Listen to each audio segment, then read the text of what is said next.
I want to talk to you a little bit about a concept I've been working on called normalization. And um, I've been taking time, taking in all that's been going on with the uh, protests and riots. And I can say that it's been really an interesting journey for me, even though in a lot of ways I have not been directly affected. I have not gotten harmed, I've not lost money, I haven't all these things, but the effect of seeing human behavior has been a challenge for me, in the sense of there's been behavior going on that doesn't necessarily make sense to me. And so what I did was I sat with that and I really try to process it and try to figure out, what exactly does this mean? What does it mean to me? And what do the protests really mean to me? And what do the riots really mean to me?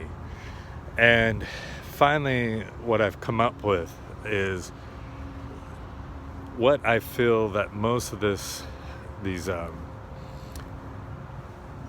amount of energy and the protesting and the rioting is, there has been behavior amongst people that at one point in time we would have probably thought was inappropriate or wrong, or we put certain judgments on it.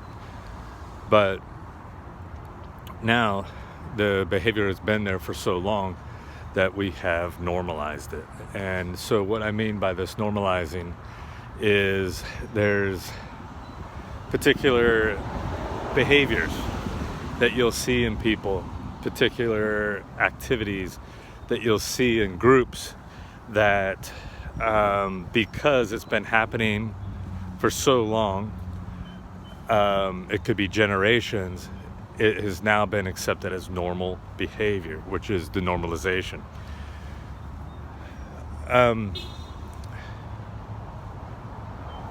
This normalization tends to happen when you have two groups, doesn't matter what they are.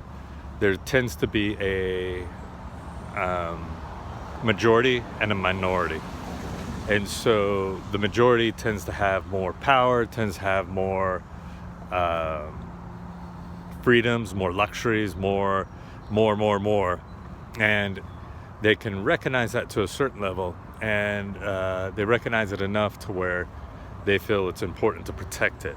And so they will behave in a certain way to protect the behavior, or sorry, not protect the behaviors, but they'll behave in a certain way to protect their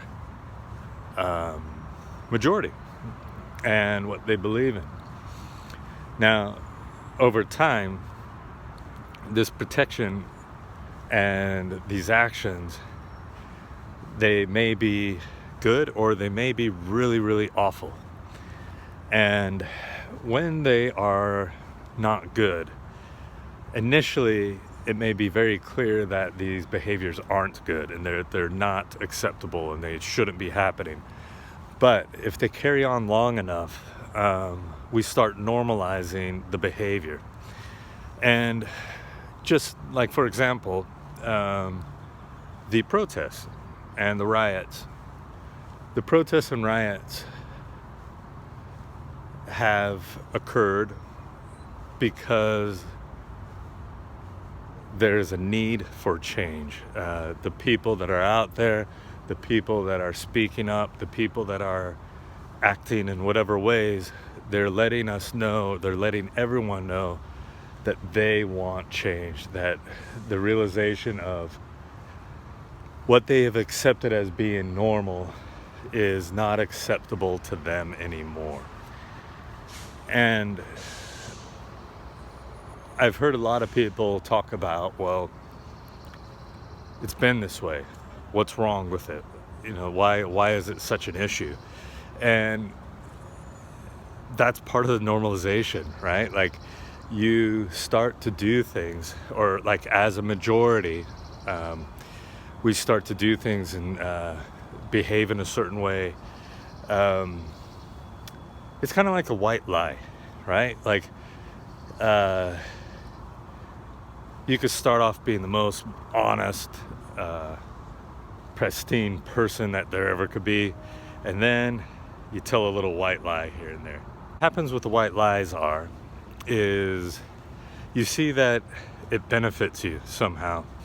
It could be at the cost of someone else, but you see the benefit, and it's enough that the next time that situation comes around, it's not that hard to make a decision on a white lie again.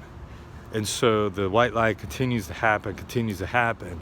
And what ends up happening is you start developing a behavior or an acceptance of a behavior now that you normally probably wouldn't do, but being that you've done it so often and have seen the benefits of it on your end, not really paying attention to what it does to anyone else, you continue to do it, and it becomes your normal. And the problem with people that do a lot of white lies is it happens so often that they can't even recognize they're doing it anymore. And that becomes an issue, but it's not an issue to them because they don't even recognize they're doing it. So that's kind of an example of the normalization of behavior. Well, when you look at the protests that are going on, the protests are a beautiful example of a potential for change. So if you look at over the years, there has been a lot of unequal behavior, unequal rights, unequal acceptance. And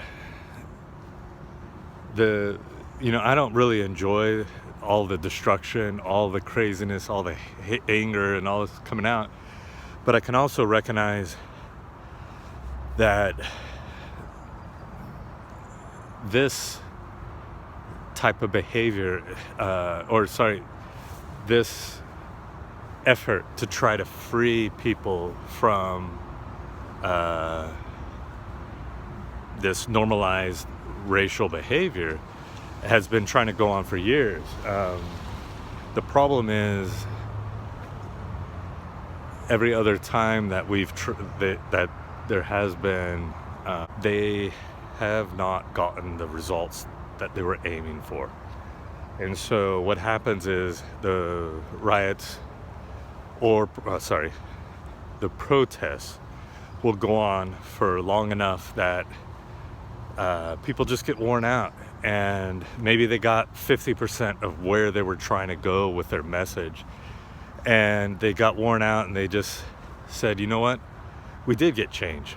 And then they are happy with it, and they're happy with 50% change. And as time goes on, that 50% slowly dwindles. And then, we just start accepting it as normal, and we carry on with life, and life carries on. The problem with it is that those behaviors that are unequal carry on, and they carry on as being normalcies. And again, the normalcy of behavior continues to increase to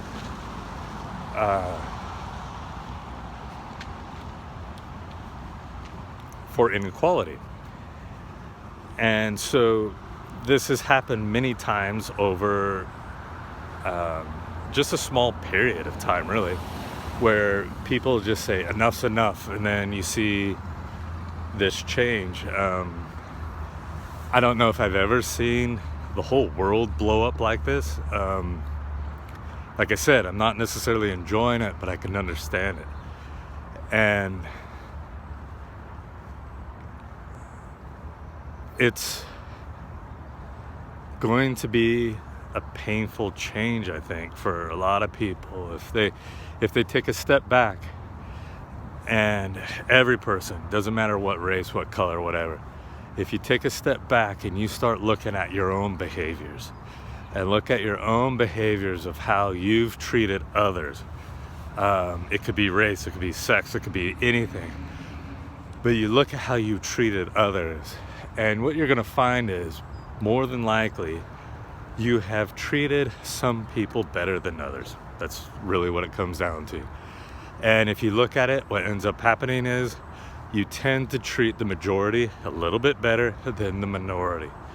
And once you start recognizing that, you start seeing that within yourself. And that's where the change can really, really happen. And that's where you can make a difference, is start getting the change in yourself, and then go out, and you could be way more effective with the protests. You could be way more effective with making change because you understand what needs to be changed. And yeah, it's a great thing. I plan on continuing chatting about this normalization theory because I kind of dig it, and yeah, I hope it helps. All right, take care.